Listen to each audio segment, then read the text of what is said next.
Okay, hopefully this is working. I wanted to share this really powerful book that I found. It's by Marie Robinson. She was an MD. It was written, I believe, in 1959. The title of the book is The Power of Sexual Surrender. And the main context of the book is it discusses frigidity, which I guess you would now describe as sexual dysfunction or something like that. She was a psychologist and she worked with women who came to her complaining that they were frigid. I will speak about that at another time because it's such an interesting topic. But I just really wanted to share this one section, this chapter in the book that basically, in a nutshell, describes the origins of feminism. And it's really, I just found it so concise, and it just kind of it just gave me a profound understanding, and it kind of married the ideas of the impact that feminism has had on society as a whole, and the impact that it's had directly on the woman and on the family too, the kind of micro and the macro. So I'm really hoping you can see this screen. So this chapter is entitled The War Between Men and Women. I'm just going to read most of it out, I guess, and just discuss ideas that came up for me. And I do apologize for this being so off the cuff and kind of ad-libbed, but I really, really wanted to share it. I hope everybody reads this book, males and females. You can get it for free online. Okay, so we'll start this chapter. When one contrasts the normal woman with the frigid woman, certain questions come to mind at once. Why, for example, do certain women become frigid? The idea of frigidity, I think it has a very negative connotation with it now, but it was basically orgasmic dysfunction and women not being able to experience true sexual pleasure because of their upbringing and things that happened to them in childhood. But also, a big one is feminism is being blamed here for frigidity or sexual dysfunction. And when I get into what the description of this sexual dysfunction is, I was very surprised by it, actually. And it's very, very commonplace. But anyway, I digress. I'll carry on reading. Have millions of women always been this way, or is it a problem of our times only? Why, if not being frigid is so pleasant, do some women hold on to this problem, though they know they can get help for it? To answer these questions in part or in whole, you will first have to know a little history.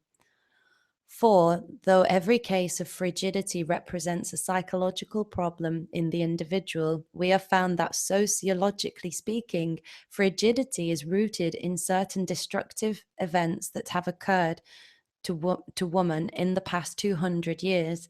If you grasp them, you will begin to get a picture of the overall problem that has beset woman, of how she lost her direction, her sense of self, and what she must do to find them again.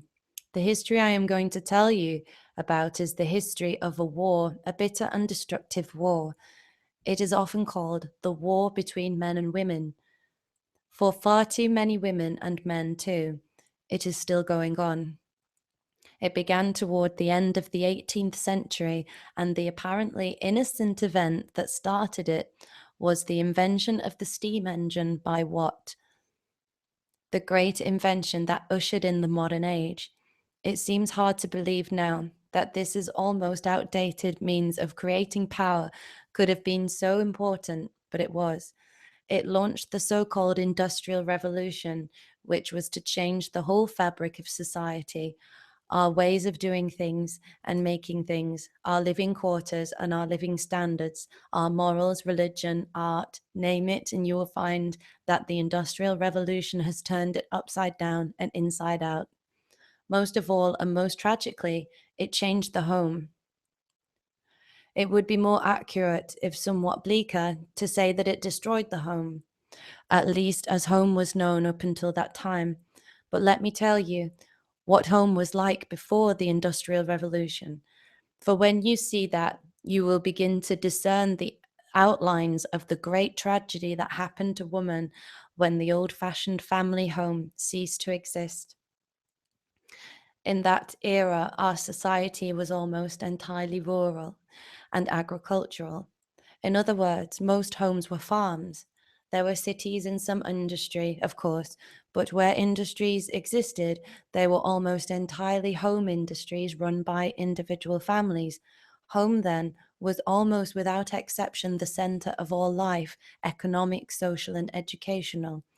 Everything was produced at home. All food was grown. Suits and dresses and underclothing were made from cloth woven on the premises.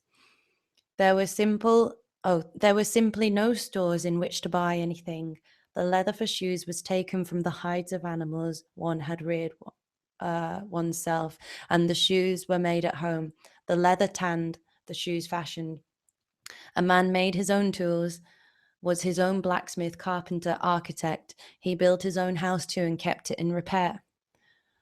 Woman's place in this early family home was indisputably at the very center, an equal partner with her husband in all the manifold duties, responsibilities, joys, hopes, and fears of the entire household. Her work was heavy and constant. She cooked the food her husband had grown, wove the cloth, fashioned and made the clothes for the entire family. She cleaned and she swept, ironed, washed from morning till night. Children, as soon as they were old enough, lightened her labors. She was responsible for their education. Public schools had never been heard of, which was not just a matter of teaching them the 3 R's, but of inculcating in them all that she knew of the multitude of arts, crafts, and technique it took to run such a home. Her reward for all this was the fact that she was needed, loved, held in the highest esteem by her husband and her whole family. If she failed in her duties, or if she died, it would be not merely a sad or inconvenient event for the family, it would be a disaster. For the activities of the distaff aside, although different from those of the male, were of equal importance. What I'm going to do now is just check that everything's working okay. I really hope that this is being recorded. I'll pop that out. I'm sorry.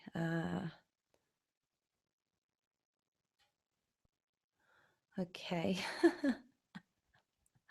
I'm really hoping we're live. Yes, we are.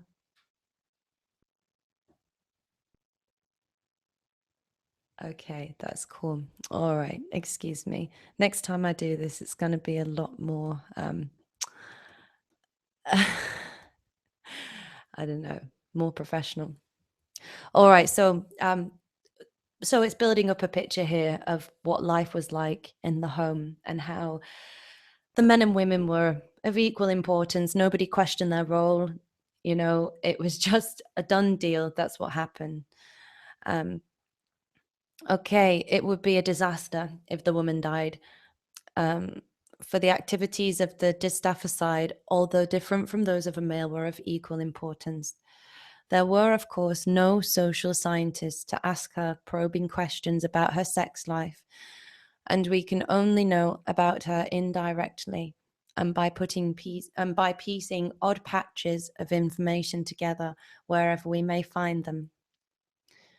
From what we can gather, even the concept of frigidity in marriage was unknown to her. Love, home, work were a unified and profoundly satisfying experience on all levels. As a woman, she was profoundly needed, and as a woman reared to respond to this need, she had no single occasion to question her worth or abilities. And then, one by one, slowly but surely, her responsibilities and her duties were removed from her. Her close and equal working relationship with her husband was destroyed. Her importance to her children was diminished, sadly. The new machines, made possible by Watt's harnessing of steam power, began to take over, to displace all those things that had been done by hand. Transportation via the new iron horse developed, and trade between sections that were once remote from one another was made possible. A man could make more money than he had ever dreamed of if he could simply supply a need of some group or community. And so industry, in the sense that we know it today, started with a rush. The principle of steam power was applied to the manufacture of goods with tremendous success. Factories sprang up, and they needed men to run them. Now husbands who but recently had worked at home, hand in hand and side by side with their wives, labored outside the home, developed lives that were independent to some extent of the home's activities and concerns. The supply of manufactured goods from the factories began to render the homemaking skills and handicrafts of women unnecessary.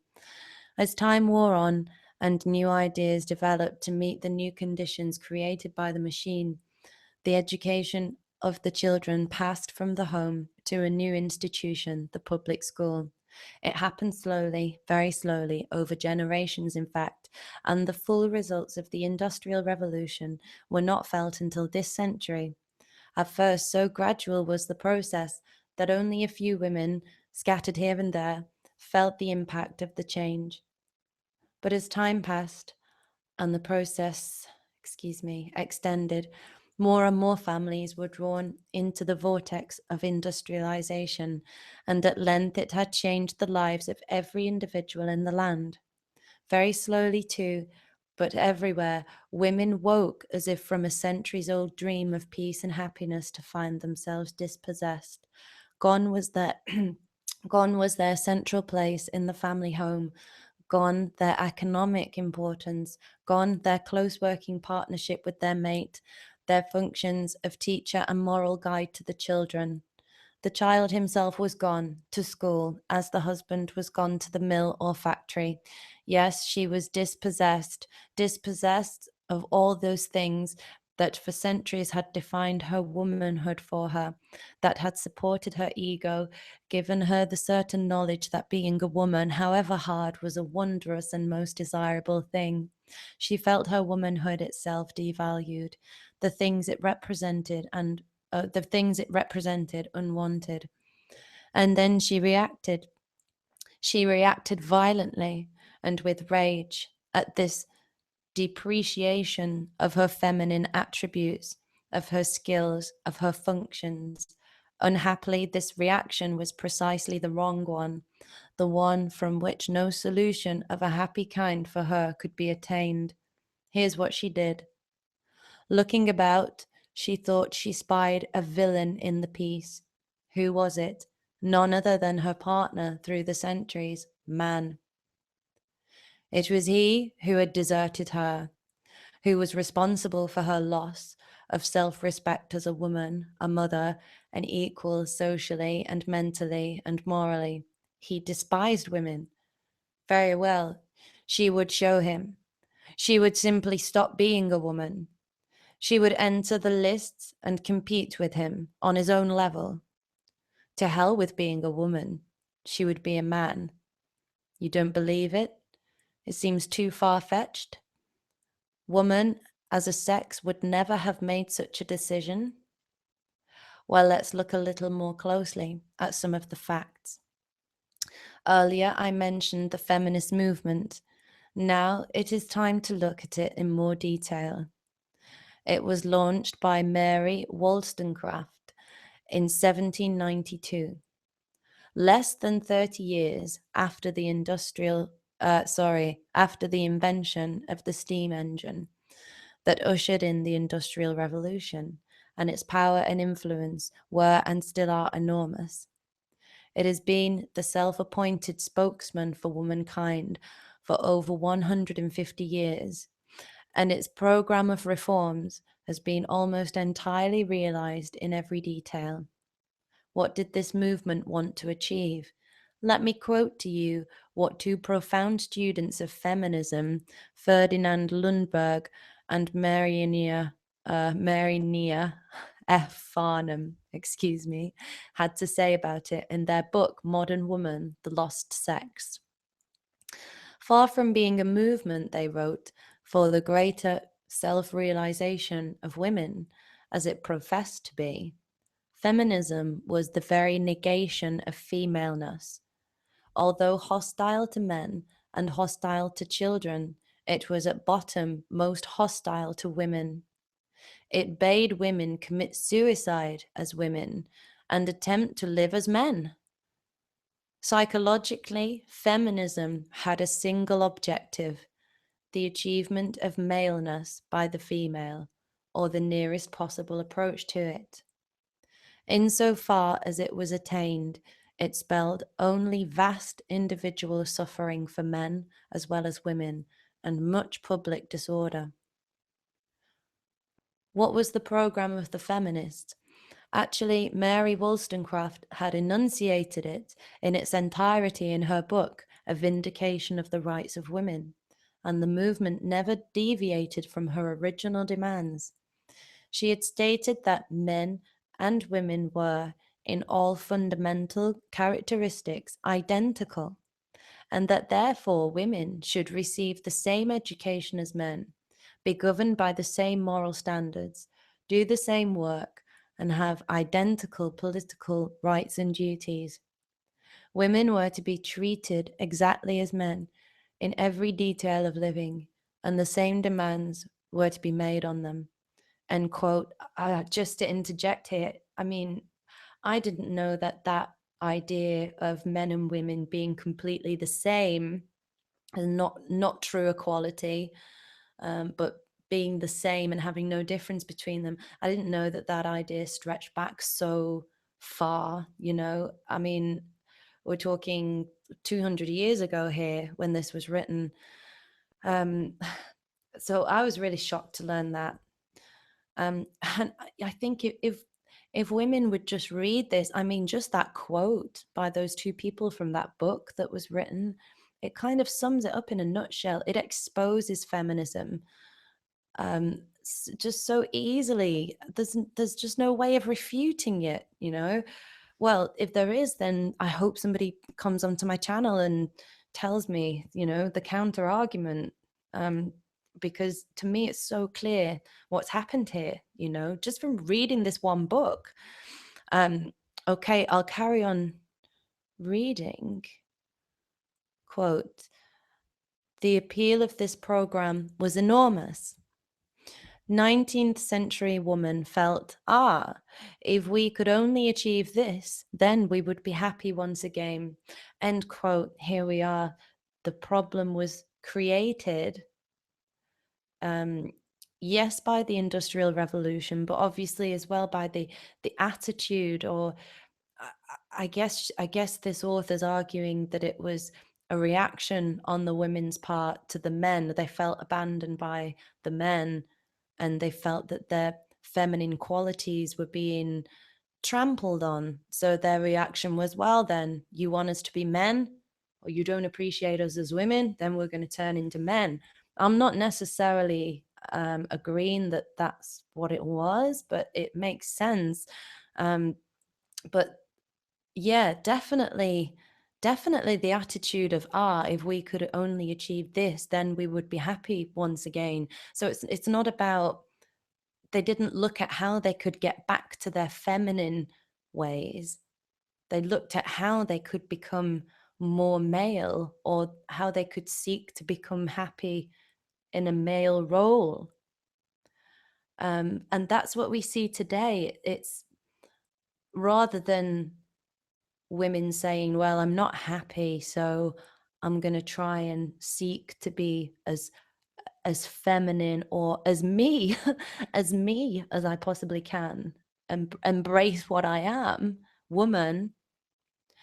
They try and embrace something that they're not. And that's why statistics keep showing that women are unhappy, and, you know, particularly single women. And that's why we see a lot of this anger and aggression from women, not just the overt feminists, but, you know, feminism to one degree or another has seeped into all of the female psyche, and it's in the homes of every woman in this country right now, whether they think it is or not. It's so deeply ingrained. I'll carry on reading. Quote, "The fact, and it's a dreadfully simple one, is that now indeed the entire program has been realized, and modern woman, having reaped the benefits of it in full, is more confused, perhaps even unhappier than ever." End quote. Bearing in mind this was written in the 1950s. Quote, "Please do not misunderstand me. I am not saying that woman's lot was not difficult, often impossible in the 19th century, nor am I saying that all of the goals set by the feminists were neurotic and wrong-headed. The movement indeed helped to overcome some of the gravest dislocations in social and economic life caused by the upheavals that followed in the wake of the Industrial Revolution. I am saying this, that insofar as the feminist movement pitted itself against the male and at the same time advised woman to masculinize herself or divest herself of her feminine nature, it was dreadfully neurotic. And we have been reaping the whirlwind this movement started ever since." End quote. Neurotic, absolutely. Histrionic, hysteria, all of these words. It is neuroticism, and I know this, and I see it. I see it in myself. I see it in every other woman around me. You know, every single one, to lesser or greater degrees. There are some women who I'm able to talk with frankly about this, and we see our own neuroticism, you know, and we see it in each other, and we try and help each other. Is again, it's not about condemning people. It's just that, you know, if you are a woman listening to this, like, if you would only just see that you're neurotic, it doesn't mean that you have to feel bad about yourself, you know, but just see it. That's the first step, you know. And it's not your fault. It's your responsibility, if you care, to do something about it, you know. But it's been handed down to you. And I don't think I did go through a phase of, you know, women should feel shame. Like, we should feel shame about this, and we should do something about it, and we should strive to be better people. And that's true, but it's not about shame. It's about being right-sized and level-headed with it. It's not about blame. It's about practicalities. Okay, we see it. What can we do about it now? Because I think there's a lot of shaming out there within certain communities, mentioning no names, but what good does it do to hate and shame women? Absolutely don't condone the neuroticism or any bad behavior. In fact, hate the bad behavior, absolutely. But give them a chance by at least opening up the lines of communication, you know. For me, if I get bogged down and guilt-ridden about my neuroticism or things that I've done in my past or my reactions to things, then it doesn't actually help the problem. You know, you can only go so far with the self-flagellation before you say, you know what, I see this problem and now I need a solution. And absolutely, it's this whole thing about, as the author said, it's a paradox. Feminism pits women against men. It's, you know, hateful towards men, but at the same time, they're trying to be more masculine. And that in itself is neurotic. I would love for some feminists to come onto my channel, and I'm not talking about social justice warriors, but some, academic, intelligent women who support the feminist school of thought, and I would love to get their opinions on them. I mean, maybe feminists are being misrepresented, but I don't see how. It kind of looks quite simple when you break it down like this. Anyway, I'll go on with the reading. Quote. Oh, no, that's the wrong part. Yeah. Quote. The rage of the feminist was directed against herself. End quote. Amen. That's absolutely what it boils down to. It's like that old Chinese proverb, holding on to anger is like holding on to a hot coal. You are the one who gets burnt. That's exactly what it is.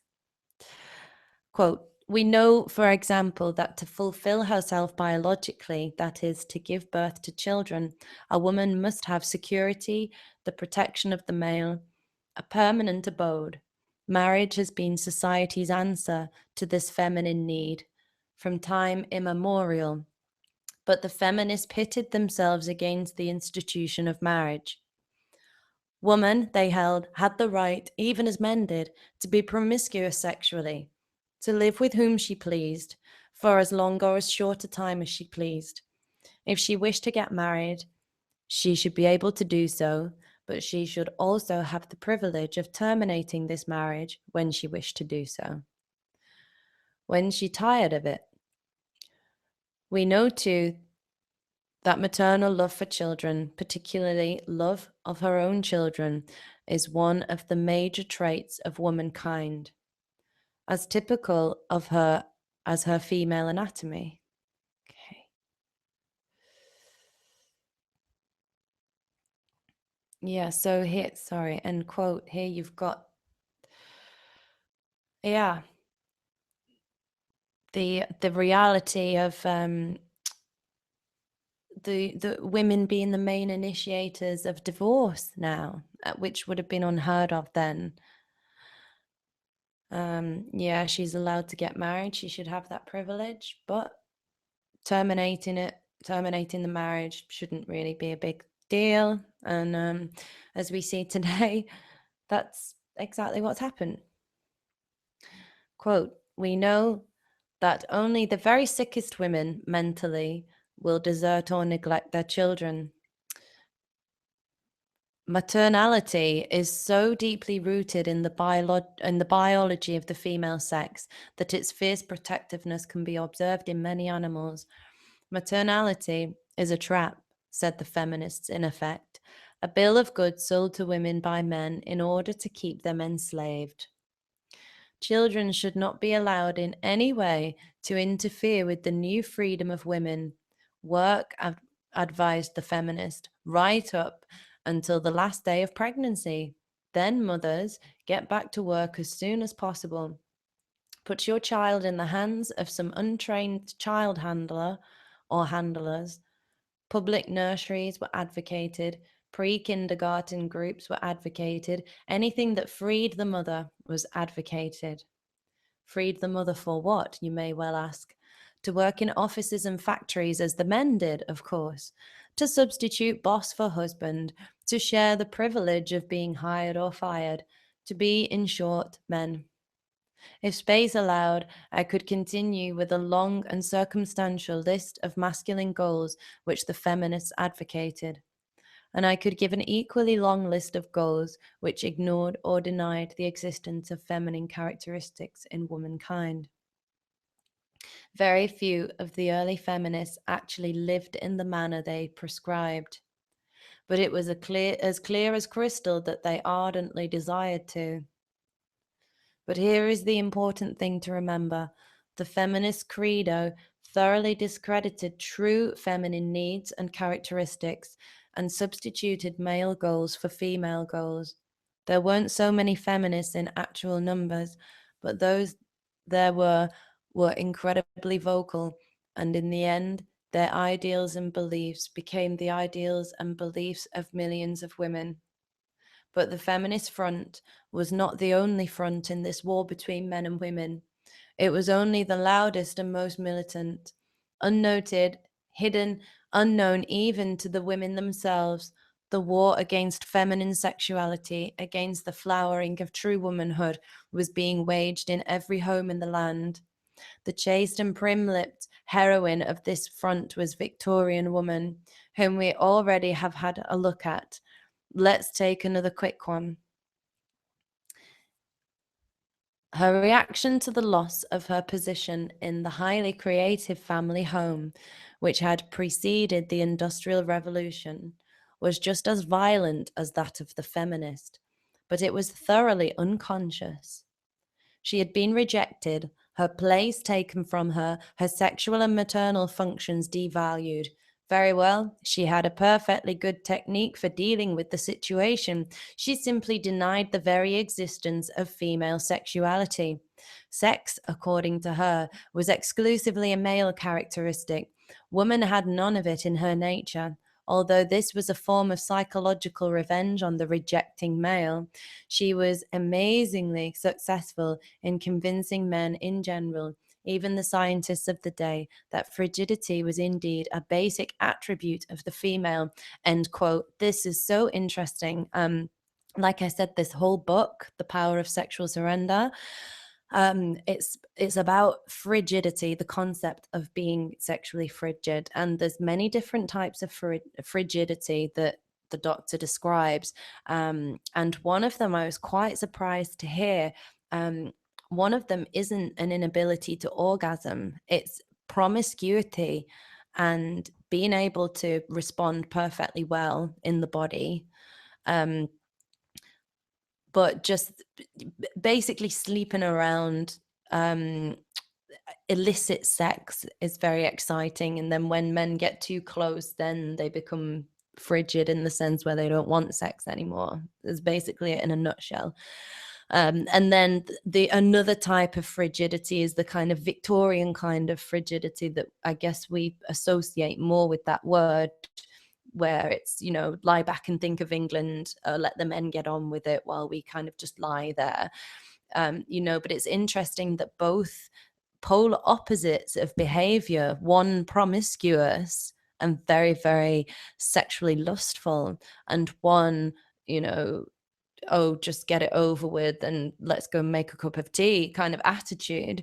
They're both described by this doctor as a form of frigidity. And I think in this society, it's almost like the Victorian kind of idea of frigidity is more stigmatized than the sleeping around sort of free love idea of sex.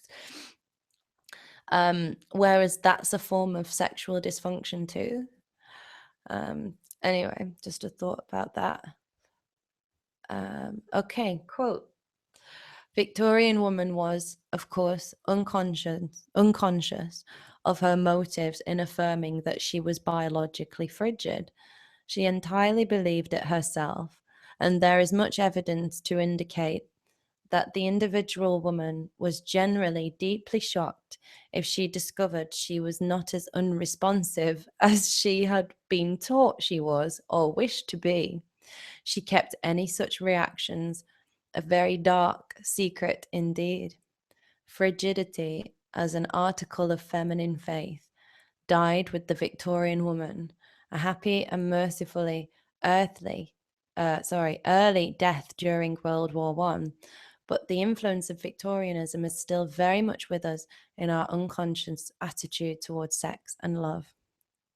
This then is the heritage of women today. On the one hand, from Victorian woman, a profound belief that she is and should be non-sexual, frigid by natural law. On the other hand, from the feminists, that man is woman's natural enemy, that she should drop her femininity altogether, oppose man, supersede him, become him. Please stop for a moment now to think what effect either of these attitudes must have had on the marital life of a woman who held one of them.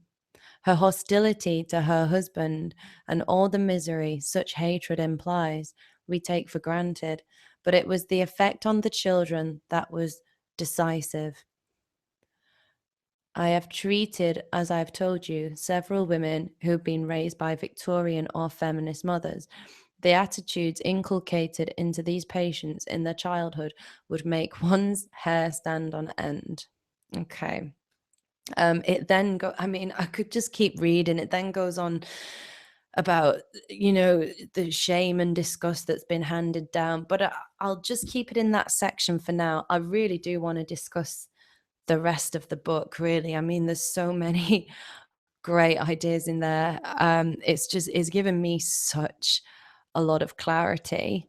I'm just going to stop sharing the screen. Okay. I don't know if that's still doing a screen save, but anyway, I think that's probably the end of it. I'm glad that I've read all of that out, and I really hope that I know it's a bit disjointed, but I hope that people hear that and they go and download the book, because it's just fascinating, just to have that kind of concise, no nonsense description of how feminism came about, and how it was, well, possibly how it was possibly reactionary, and then we have the idea of the whole thing was orchestrated by the powers that be, whoever they are. I don't know enough about that, but that's another possibility too. But what I understand, I try and keep things within the realm of my understanding, then I'm not speculating, but I can see it from a home point of view, and just the fact that I spend time around females and I observe the dynamics between people, particularly in romantic relationships, and everything that it says in that book. Yeah, you can see it. You could just spot it a mile off if you'd start looking for these things. You can see those feminist and Victorian attitudes coming through, to varying or lesser degrees. It doesn't have to be the overt feminist, with kind of pink hair and marching down the road on these silly protests that they do, and they're single and they have cats instead of men and all of that, all those kind of stereotypes. It's not really about them as such. They're kind of the caricature of it, but it's an attitude or an ideology or whatever it is that's seeped in to women's subconscious, and we've got to think what we're passing on to our children. And the thing I like about this book is that she centers everything around sexual dysfunction, but really what she's talking about is the neuroticism of women, and it kind of manifests in sexual dysfunction. But at the root of it, it's different things at the root of it, but it's always to do with these neurotic things that women have, or neurotic behaviors or neurotic personalities. And I really, I think I'll have a think how I can explore that idea again. It's not, we have these connotations attached to these words like neuroticism, and people find it offensive, and it's kind of a derogatory thing to say to somebody now. But when if we just take back ownership of that word and realize that it's any behavior that negatively affects other people, when you're acting and speaking and thinking based on subconscious experiences or beliefs, that have implanted themselves deep within you, and it can manifest as all manner of weird behavior. No, obviously, sometimes it's obvious to spot, and other times it's more subtle, but it's present in everybody, really. Um, and just the idea of being a neurotic woman is kind of, like, how dare you call me that, or like I only act like that because you're not doing what you should be doing, or you don't understand me, or you don't listen to me, you don't value me, and it's all these things that women expect from men. Again, it's a form of feminism. It's kind of, it's demanding something of the man instead of allowing him to give it to you. Instead of being submissive and passive, you're trying to dominate the man, squash his masculinity, and become the man in the relationship. And because this would be really probably not the most popular thing that I've ever said, but I think because women do have this potentially neurotic personality, I think that men probably do cave into them, and that encourages the neuroticism. And I think it can take either partner to put their foot down and go, do you know what, we're not going to feed this anymore.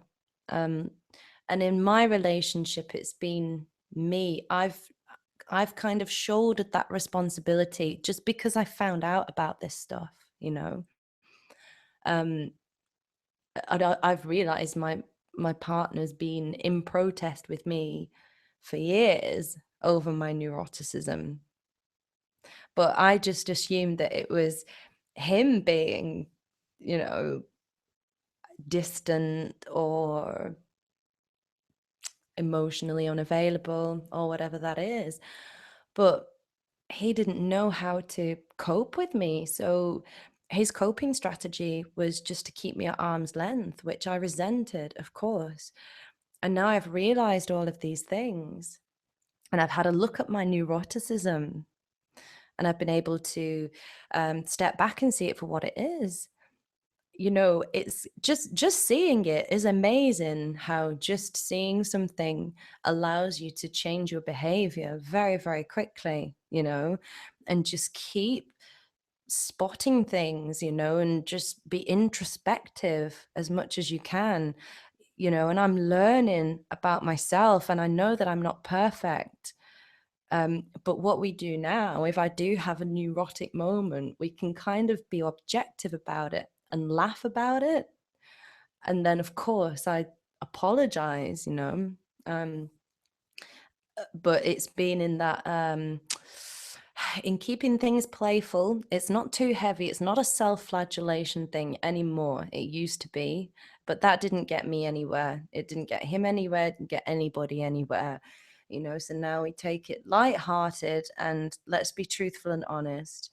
And surprise, surprise, all of those traits that he had that I thought were so bad and were to do with him being a bad person, the keeping me at arm's length thing, that's lessened off, and he kind of wants to be in my company now, which is a good thing. I'm seeing a lot of women out there, these so-called anti-feminists, and I think I've gone down that road as well in the past, and a lot of religious women too. They kind of see this stuff, but what they do with it, instead of trying to empower other women and trying to empower marriage and couples and families, they use it as a weapon, and they turn into assholes, basically, and look down on other women, and get angry at other women, and they get angry at feminists and all of that. And there's definitely a place for anger, for sure, definitely a place for anger. But I think the more important thing is having a solution. And I mean, personally, I would hate it if there were females out there listening and thinking, being kind of convicted on this stuff, but then not having anyone to talk to about it because they're feeling shame over it. So any woman who stumbles upon this video, if you're getting a glimmer of, I have been affected by this feminism, and the Victorian, the Victorian ideals as well, which this author was kind of holding in polar opposite, but just as destructive, then get in touch and, don't be ashamed, but don't ignore it, and don't be angry. Don't be angry at me for bringing it to light. Don't be angry at the content of the book. But don't be angry at yourself. Just see it and know that you've got the opportunity to change and do something really, really constructive, especially if you have a husband and children. And it doesn't have to have this big stigma attached to it. I'm just a normal person. Yes, I believe in God. I would probably call myself a Christian. I'm not a denominational Christian. I like the Bible. I really care about getting better as a person. I care about truth. That's not, it's not because I'm a great person. That's just the way I am. I care about truth, but at the end of the day, I'm just a normal person. I'm not some religious fanatic person or a self-hater, and and I'm not trying to sort of stand out from the crowd and virtue signal and be this person who's kind of transcended feminism and that makes me an amazing person. It's not that. I just happen to have gone through a series of life events that led me to this point, and then I've been searching and searching. My home life has changed and it's wonderful now. Mostly.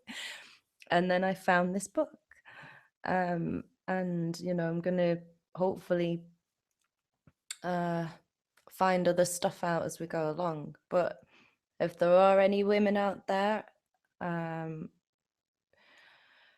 I don't know, if it struck a chord, then please get in touch. But most of all, read this book. I will put the link in the description, but I think I'll have to do that after I go offline. It's called The Power of Sexual Surrender. I don't know if I'm still screen saving here. Probably. Yeah, Marie N. Robinson. Okay, so I don't spend too much time waffling on. I'm getting all tired now. Thank you for listening, and I think my next video is going to discuss some more ideas in this book. I literally can't put it down. I'm finding it really, really empowering. I just love it. I've just been kind of smiling all day, even though the subject matter is like really heavy. But it's the truth. So it's like, thank God, thank God I've got the truth about something here, which is great. I love it when that happens. Okay, so signing off now, if I can find the off button. Thanks for listening.